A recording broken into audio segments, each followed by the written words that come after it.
Sir, Telugu media నన్ను అస్సలు పట్టించుకోవట్లేదు అని ఇంటెలిజెన్స్ మాజీ చీఫ్ ఏబి వెంకటేశ్వరరావు గారు వ్యాఖ్యానించారు అన్నారు. ఎందుకు సార్ అసలు మీడియా నిజంగానే పట్టించుకోవట్లేదా? ఒకవేళ పట్టించుకోవట్లేదా అనుకుంటే ఎందుకు పట్టించుకోవాలి? అంటే నిజమే అది. అంటే అంతకుముందు అవసరాన్ని బట్టి జరుగుతుంటాయి ప్రమోద్. ఇవన్నీ ఇప్పుడు పవన్ కళ్యాణే ఉన్నాడు. ఆయన ఇప్పుడు మొత్తం మీడియా తెరిస్తే పవన్ కళ్యాణే.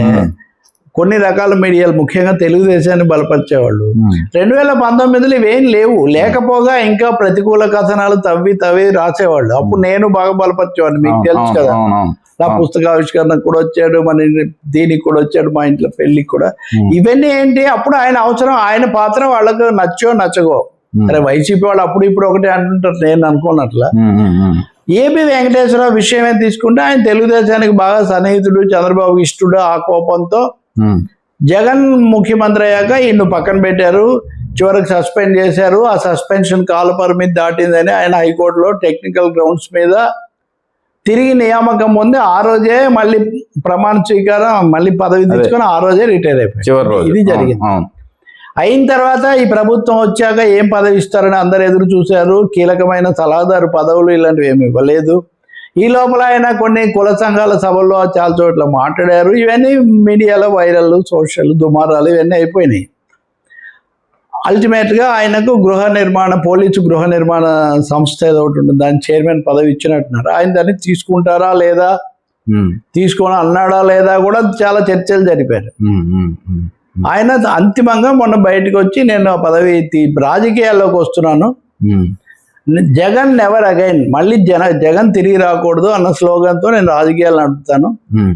జగన్ ఫలానా కమ్మ కులానికి పూర్తి వ్యతిరేకంగా పనిచేశాడు, నేను వాళ్ళ బాధితుల తరఫున పనిచేస్తాను, ఇదిగో నా ఫోన్ నెంబరు, ఎవరైనా నా నెంబర్కి ఫోన్ చేసి సహాయం పొందొచ్చు, ఇలా ఆయన ప్రకటన చేశారు. ఈ వార్త ఆయన అడిగింది ఏంటంటే ఒక ఇంటర్వ్యూలో, అంతకుముందు మీకు మొదటి పేజీలో భారీ హెడ్డింగ్లు ఇచ్చిన వాళ్ళు ఈ వార్త ఒక పత్రికలో 13వ పేజీలో ఇచ్చారు, ఇంకో పత్రికలో అసలు ఇవ్వలేదు, ఎందుకు ఇలా జరుగుతుంది అని అడిగారు. మన మీడియా టాపిక్ ప్రతి వారం ఒకటి మాట్లాడుతున్నాం, నిజంగా ఆసక్తి కదా. ఆయన అన్నాడు, నేనేమో ఆశ్చర్యపోలేదు, నేను దానికి సిద్ధంగానే ఉన్నాను, ఈ సోషల్ మీడియా అనేది ఉండి మాట్లాడిస్తున్నారు కాబట్టి తప్ప, లేకపోతే నేను ఈ నేపథ్యంలో రాజకీయాల్లోకి రావటం కూడా సాధ్యమై ఉండేదో లేదో నేను చెప్పలేను అన్నట్టుగా ఆయన మాట్లాడారు. అంటే మన మీడియా వైసీపీ టీడీపీ మధ్యలో విభజన జరిగింది ఏపీలో, ఇంకో చోట ఇంకో 2 పార్టీలు అనుకోండి, అందరికి తెలుసు. కానీ అందులో కూడా మళ్ళీ ఇంటర్నల్గా డివిజన్స్, ఖచ్చితంగా మాకు లోబడి ఉండాలి, దాటకూడదు, ఇలాంటివన్నీ ఎలా ఉంటాయని తెలుసుకోవడానికి ఇదొకటి ఉపయోగపడుతుంది. రెండోది, మీరు అన్నట్టు ఎందుకు కనబడట్లేదు, ఎందుకు ఇవ్వాలి, నిజంగా మీరేమో రాజకీయ పార్టీ కాదు, మీరు ఎంత ప్రభావం చూపిస్తారో మాకు తెలియదు, అటువంటి అప్పుడు మిమ్మల్ని మేము ఎందుకు అంటే, అంతకుముందు మీరు మాకు ఉపయోగపడతారు కాబట్టి అనుకొని మిమ్మల్ని ఇష్యూస్లో ఉన్నారు కాబట్టి మేము మిమ్మల్ని గ్లోరిఫై చేసాము.